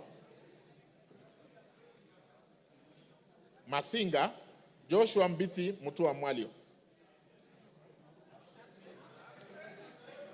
Matayos Geoffrey Makoha Modanga. Madare Anthony Oluoch. Madioya Edwin Mugo Gishoki. Okay. Madira Kahugu Eric Mwangi.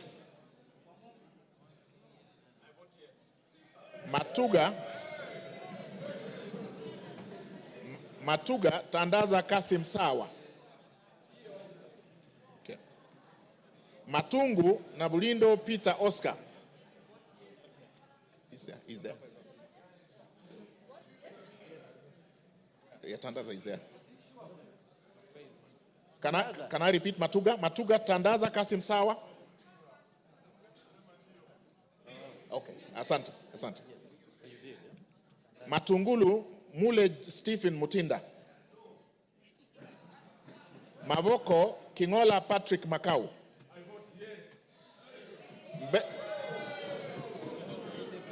Mbere North Geoffrey Kariuki Kiringa. Mbere South Nebat Bernard Murioki. Mboni Nzioka Erastus Kivasu.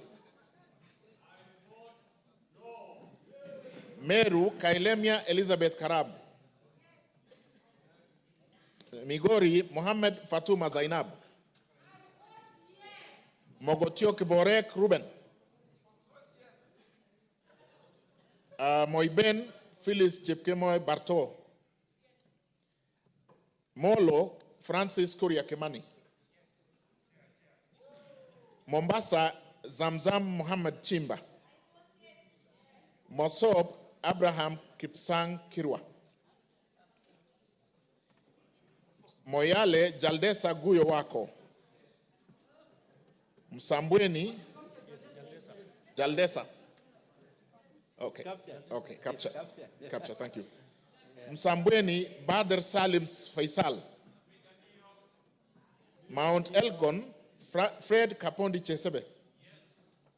Muhoroni James Onyango Oyo.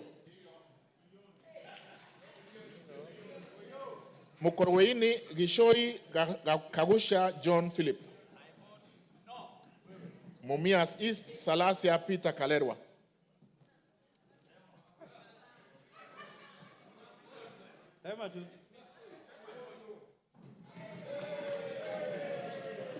Mumias West Naika Johnson Manya.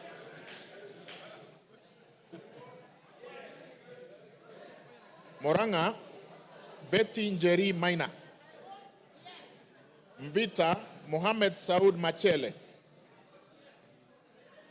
Mwala Musau Vincent Musioka.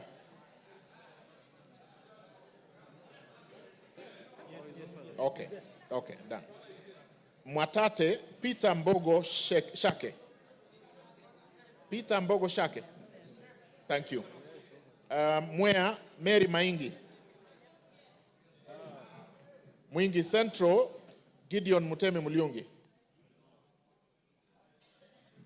Mwingi North Paul Musimi Nzengu.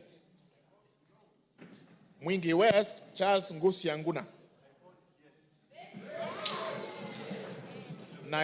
Nairobi City Esther Mudhoni Pasaris. Naivasha Kihara Jane Wanjiru Njeri. Nakuru Chelule. Can I repeat Naivasha? Kihara Jane Wanjiru Njeri.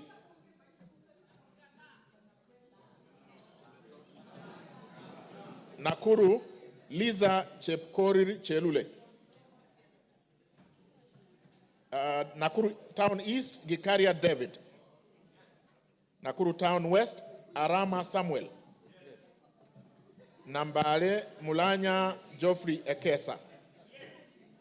Nandi Cynthia Chepkoske Muge. Nandi Hills Bernard Kibor Kitur. Narok Rebecca Nonaishi Tonke. Narok East Lemanken Aramat. Narok North Agnes Mantaine Pareye. Narok South Olentutu Kitilai. Narok West Gabriel Koshal Tongoyo. Navaholo Emmanuel Wangwe. Ndaragwa Gachagua George N. Ndiwa Martin Peter Sowino. Ndia GK George Masharia Kariuki. Njoro Charity Katambi Chepkwony.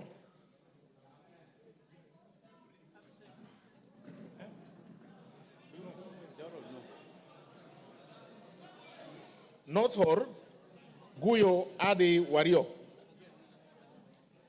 North Imenti, Abdul Rahim Dawood.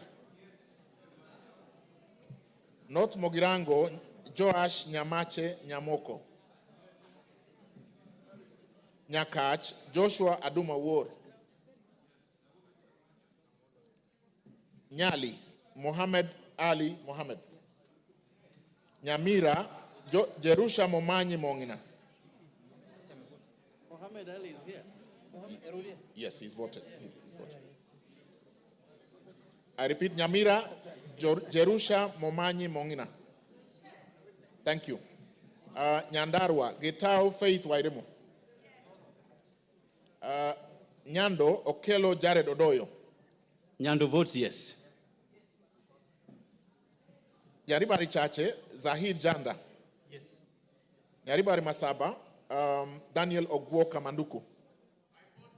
Nyatike, Tom Boya Odege. Nyeri, Rahab Mokami Washira.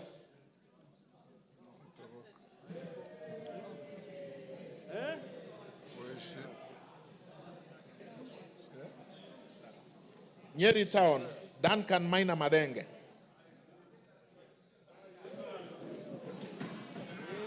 Oljororok, Moshira Michael Mwangi. Olkalau, David Joguna Kiaraho. Odaya, Michael Wambogo Wainaina. Pokot South, David Losiakau Kosing. Rabai, Mupe Anthony Kenga. I have been asked to repeat Pokot South. He said yes. Pokot South, Kosing David Losiakau. Thank you. Rabai Anthony Kenga Mupe. Rangwe Gogo Linian Achieng. Rarieda Amolo Paul Otiende. Rongai Paul Kibetchebor. Rongo Paul Abur. Roysambu Agustin Kamade Mwafrika. Ruaraka Francis Kajwang Tom Joseph. Yes. Roiro Kingara Simon Nganga. Runyenjes Karemba Eric Muchangi Njiru. Sabatia Sloya Clement Logova. Saboti Caleb Amisi Luyai. Saku Raso Dido Ali. Samburu Pauline Lenguris. Samburu East Jackson Lekumuntare Lentoijoni. Samburu North Dominic Eli Letipila. Samburu West Josephine Naisula Lesuda. Seme James Wambura Nyikal. Shinyalu Frederick Lusuli Ikana. Siaya Odwor Christine Ombaka. Sigor Peter Lochakapong. Sigor Awetsoin Justice Kipsang Kemei. Sirisia John Waluke Koi. Sotik Francis Kipiegon Arab Sige. South Imenti Idinji Shadrach Mwiti. South Mogirango Onyego Silvana Sosoro. Soy David Kiplagat. Starehe Maina Mwago Amos. Suba North Millie Grace Akoto Diambo. Suba South Karoli Omondi. Subukia Kashobe Samuel Kenudia. Suna East Mohammed Junaid Sheikh Nu. Suna West Peter Francis Masara. Taita Taveta Lydia Haika Mnene Mizigi. Tana River Amina Dika Abdullahi. Tarbaj Hussein Abdi Bare.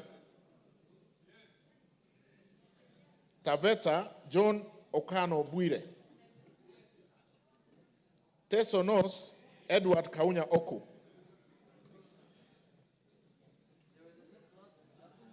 Teso South,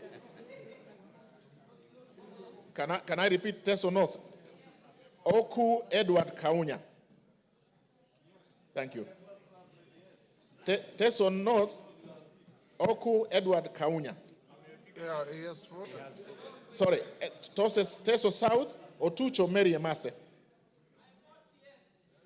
Tetu, Geoffrey Wandeto Mwangi.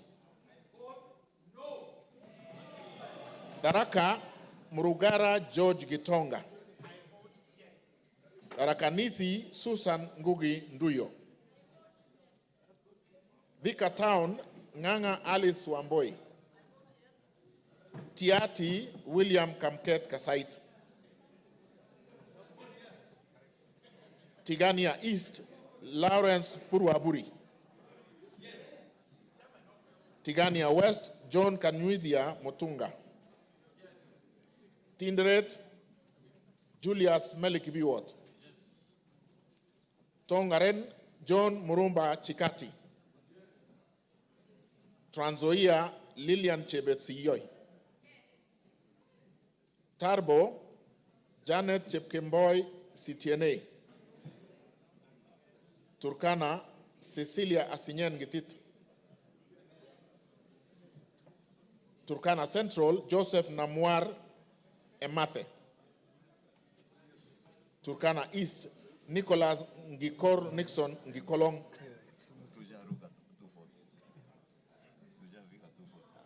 Turkana North, Paul Ekwom Nabuin. Is there?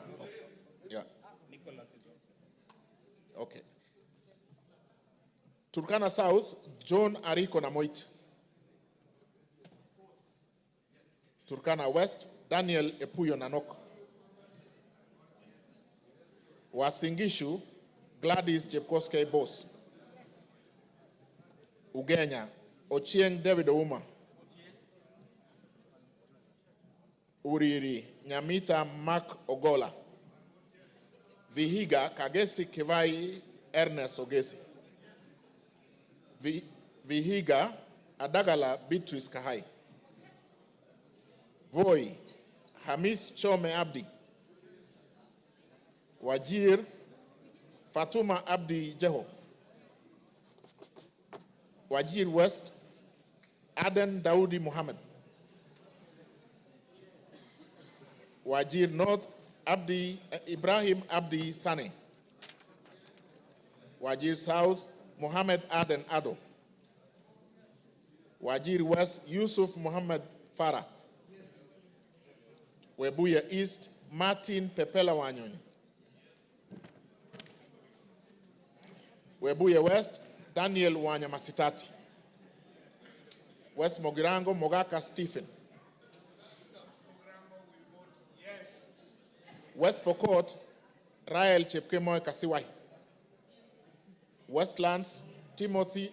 He has already voted. Oh, sorry, we have done that, sorry. Undanyi, Mwakuona Danson Mwashako. Basil Robert Ngui Yata. Yata. Is he here? Ali Abdisirat Khalif. Sabina Wanjiru Shege. Joseph Hamisi Dena.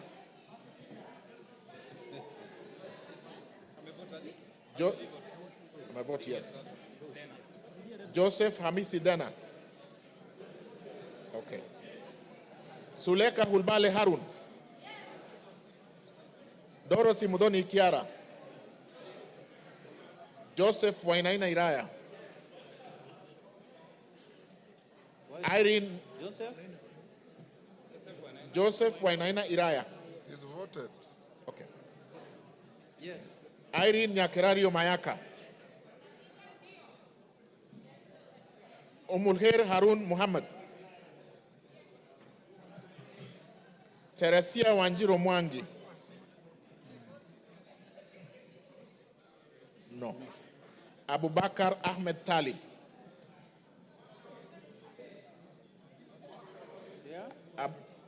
Abubakar Tali.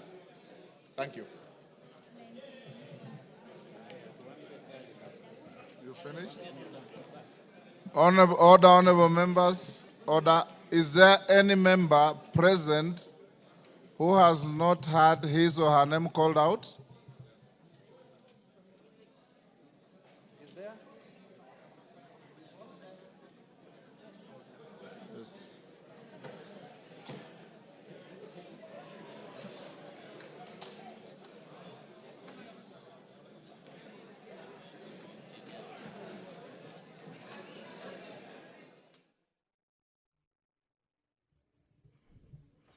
Good evening. You are watching the sitting of the National Assembly this evening, where the members have been voting on the proposed impeachment of the Deputy President, Rigathi Gachagua. It was through a roll call as directed by the Speaker of the National Assembly.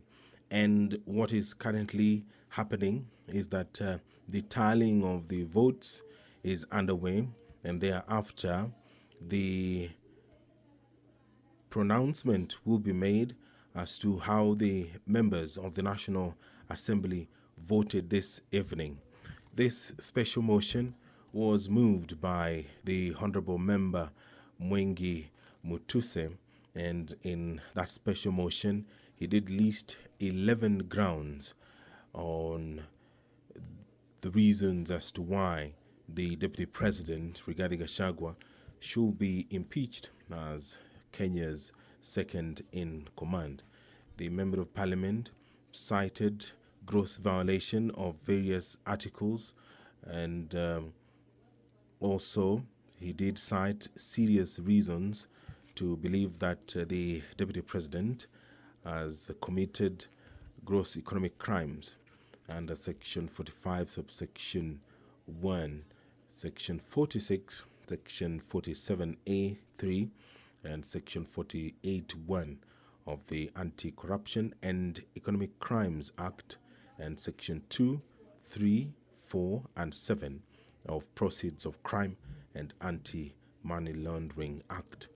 Those are some of the reasons that the Honorable Member believes that this House should take serious consideration of this special motion to dismiss the Deputy President, who we did hear from this evening between 5 and 7 when he appeared before the National Assembly and made his case, defending himself against accusations that have been leveled against him. And in a couple of minutes, we will hear the results of this division, this historic constitutional moment for the country. And all that you will watch live courtesy of the Parliamentary Broadcasting Unit in conjunction with the Kenya Broadcasting Corporation. The National Assembly was guided by the standing orders, the procedure for removal of the Deputy President, where a member proposes the removal of the Deputy President on the grounds of physical or mental incapacity in terms of Article 150, Subarticle 1A of the Constitution, Standing Order 63, which talks about the procedure for removal of President on grounds of incapacity shall, with necessary modifications, apply. And Part 2 of the Standing Order 65, where a member proposes to impeach the Deputy President in terms of Article 150, Subarticle 1B of the Constitution, Standing Order 64, procedure for removal of President by impeachment shall apply with necessary modifications. So the members have been debating, and we will hear the result of this process any time from now.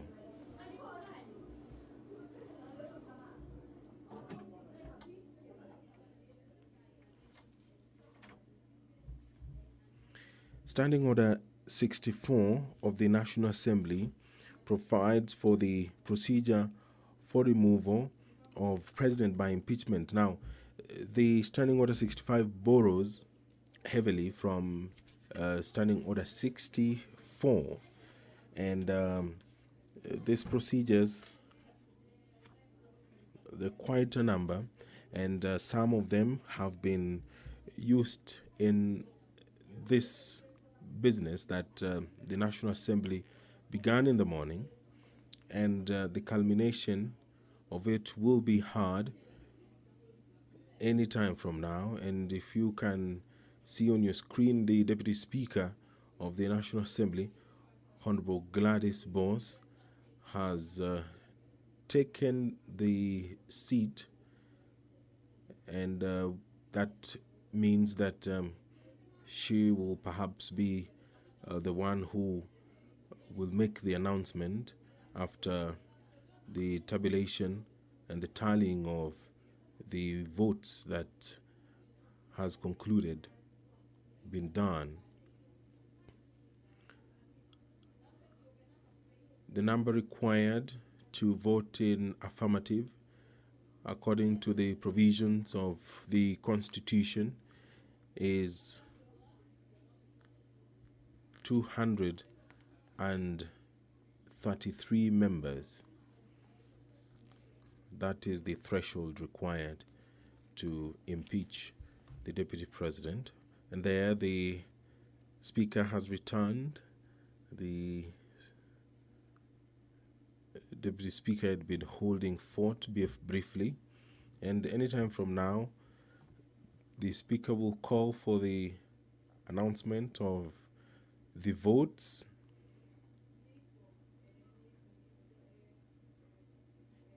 which are currently being verified.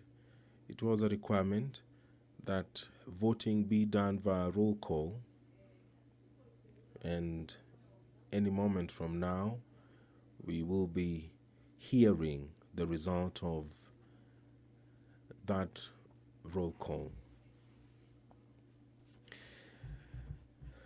And just a quick recap of the 11 grounds which were outlined by the Honorable Member Mwengi Mutuse. That one, the Deputy President has persistently made utterances threatening to discriminate, exclude, and unlawfully deny sections of the people of Kenya and regions of the Republic of Kenya equal opportunities for public service appointments and allocation of public resources. Ground 2, the Deputy President has made unilateral public statements inconsistent with policy positions collectively adopted by the government and contradicted the President on critical matters of governance and the exercise of the President's functions as a symbol of national unity. Ground 3, that His Excellency the Deputy President interfered with the running of Nairobi City County Government by inciting citizens against the lawful directives of the county government on the planning and relocation of markets, and publicly disparaging the leadership of the county government and its decisions. Count 4, gross violation of Article 160, Subarticle 1 of the Constitution on the institutional and decisional independence of judges. That His Excellency the Deputy President has undermined institutional and decisional independence of a judge through public attacks on a judge of the High Court of Kenya and falsely threatening to file a petition for the removal of the said judge in a matter in which he was a party. Number 5, that His Excellency the Deputy President breached his oath of office and allegiance on account of the utterances and actions attributed to the Deputy President under grounds 1, 2, and 3. And Count 6, serious reasons to believe that His Excellency the Deputy President has committed crimes under Section 13(1)(a) and Section 62 of the National Cohesion and Integration Act, that His Excellency the Deputy President has persistently made inflammatory, reckless, and insightful public utterances over the last 2 years in contravention of the law. Charge 7, serious reasons to believe that His Excellency the Deputy President has committed gross economic crimes under Sections 45(1), Section 46, Section 47(a)(3), and Section 48(1) of the Anti-Corruption and Economic Crimes Act, and Section 2, Section 3, Section 4, and Section 7 of the Proceeds of Crime and Anti-Money Laundering Act. That His Excellency, the Deputy President, has committed gross economic crimes, namely conflict of interest, abuse of office, and conspiracy to commit crimes under sections by inexplicably amassing property estimated at 5.2 billion shillings, that is incompatible with his known legitimate income, and by trading with the office of the Deputy President through proxies.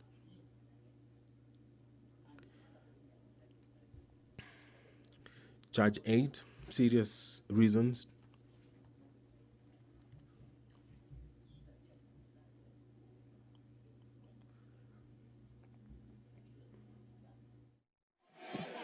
Order, honorable members. Give me that. Give me this. Order. Order. Osoro. Order. Order.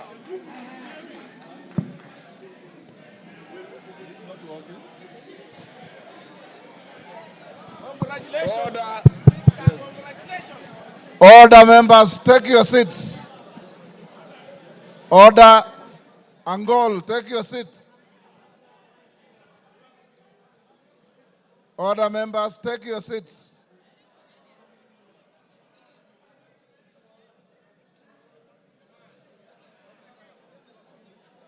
Yeah, I know. Yes. Where's that gentleman not? Order, members, order. Take your seats. Order, honorable members, take your seats for the tellers.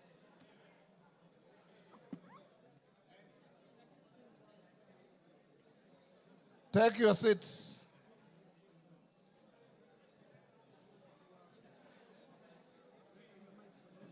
Honorable members, Haika, take your seat. Aburi, take a seat.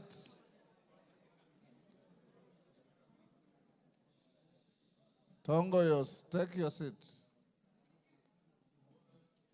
Take your seats, members.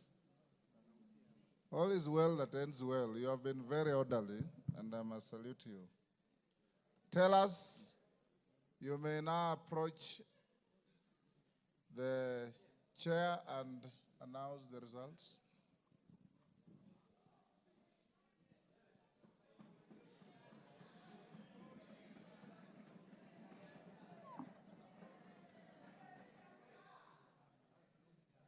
Honorable Speaker,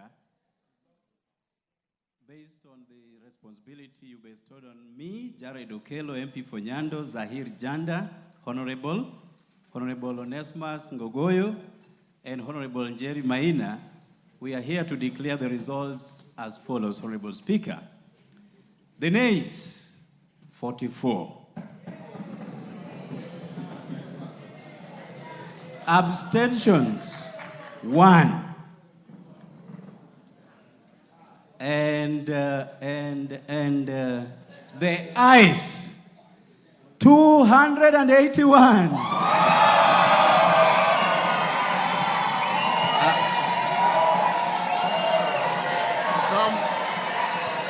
Come forward.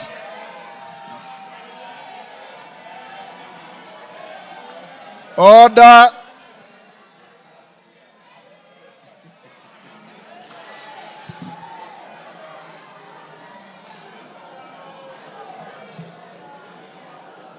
Take your seats. Order, members, order. The House is still in session. Tellers, take your seats. Bensouda, take your seat.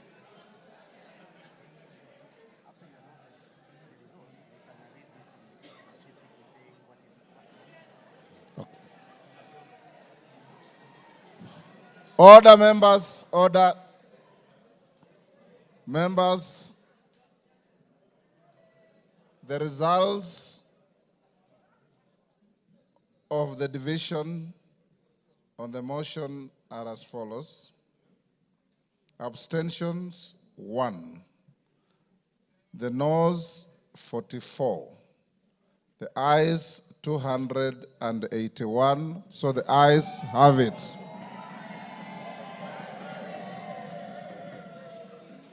And the results brought to the Speaker are duly signed by all the 4 nominated tellers. Honourable members, I have a short communication following that. Before. Order, order. The House is still in session. I have the following communication to make, honourable members, before we open the bar. On the decision of the National Assembly, on the special motion on the proposed removal from office by impeachment of His Excellency Gachagua, the Deputy President of the Republic of Kenya. Honourable members, as I had guided the House earlier in today's sitting, Article 145(2) of the Constitution sets a threshold of at least 2/3 of the members of the National Assembly to vote in support of a special motion for proposed removal by impeachment of the Deputy President of the Republic for the motion to be carried. According to the results of the division on the motion that I've just declared, a total of 281 members, being more than 2/3 of the members of the National Assembly, have voted in support of the motion.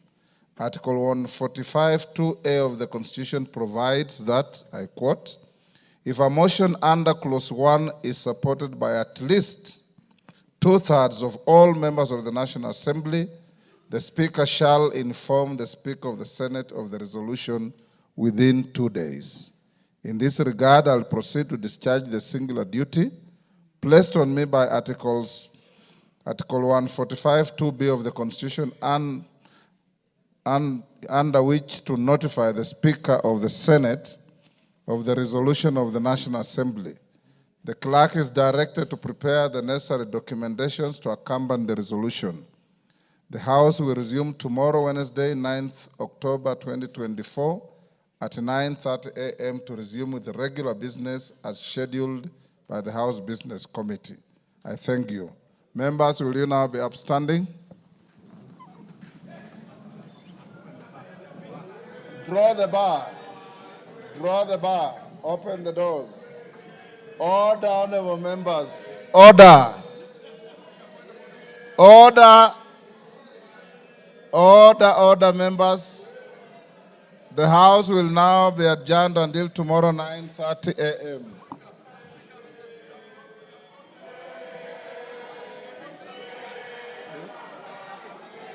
I have.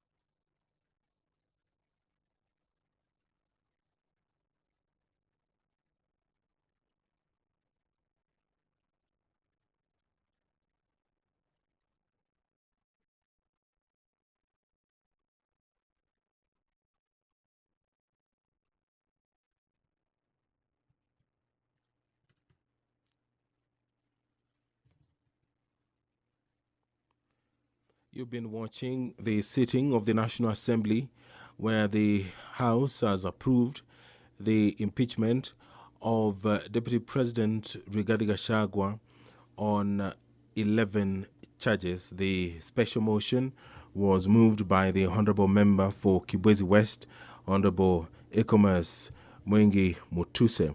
This broadcast has been brought to you by the Parliamentary Broadcasting Unit in conjunction with the Kenya Broadcasting Corporation. My name is Edward Kabasa. Thank you for watching.